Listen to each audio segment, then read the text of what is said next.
Aftercare Alliance. Rattle and Roll is going to drop right out to the back of the pack. Next is going to come forward for the lead, and Bal Harbour is up close to the early pace as well as they head onto that far turn for the first time. Next slides down next to the rail, leads it by 2. Bal Harbour second, Haywood's Beach is third. Cupid's Claws drops back fourth along the inside as they swing around the turn. Then Clayton the Lionheart fifth up on the outside. A break of 3 more lengths then back to Sheriff Brown, who travels in the 6th position as they head for the top of the stretch. And then Kazan, who's between horses as they straighten away and come on down through the lane for the first time. Back up front, though, next is the leader. Next leads it by a length and a half to Bal Harbour. Haywood's Beach to the inside is in third. Clayton the Lionheart moves up a couple of positions now into fourth, soon to challenge for third. Cupid's Claws is fifth back toward the inside. Sheriff Brown is in 6th. Now Rattle and Roll has moved up 3 positions from last, now slides up into the 7th spot with 1 circuit to go, followed by Always Above in 8th position. Then Kazan between horses and Win the Day, who's last at the back after an opening quarter in 24.71, opening half mile 49.22 seconds, and Next continues to lead. Next is the leader by just a length. Bal Harbour goes second by 3/4 of a length. Haywood's Beach is there to the inside and third 3/4 of a length. Clayton the Lionheart fourth up on the outside. Cupid's Claws is fifth against the rail, nearly 5 from the front. Rattle and Roll has moved off the rail, is now 6, is changing lanes again, looking toward the far outside for the move up the back stretch, is still just over 5 from the front. Always Above, Sheriff Brown, Win the Day, and Kazan is last. Next continues to lead.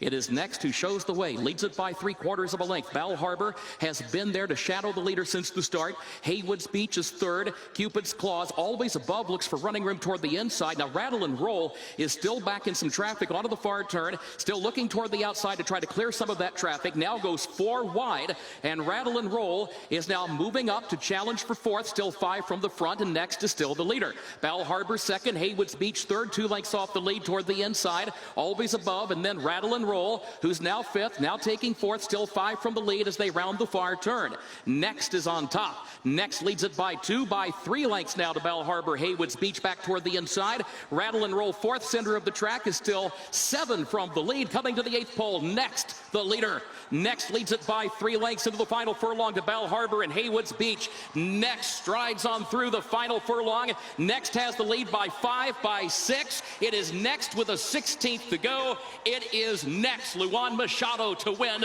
the Thoroughbred Aftercare Alliance. Haywood's Beach comes home for second. Bal Harbour was third. Rattle and Roll fourth, and Win the Day was up for 5th. What did you say, 13 furlongs? Every furlong was led by Next in the Thoroughbred Aftercare Alliance.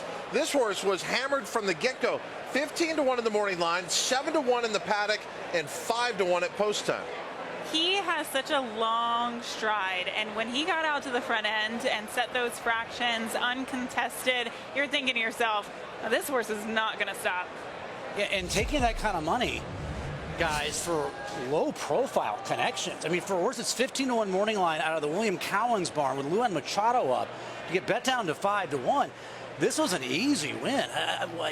49 and change for the half mile, and now we're 5 races in, and we've had 1 horse making up ground the last furlong through 5 races, and this was a merry-go-round race here in the Thoroughbred Aftercare Alliance. Nope. 2 years ago, this horse was in the Breeders' Cup Juvenile, was a maiden winner here by, or an allowance never went to lifetime winner by nearly 12 lengths.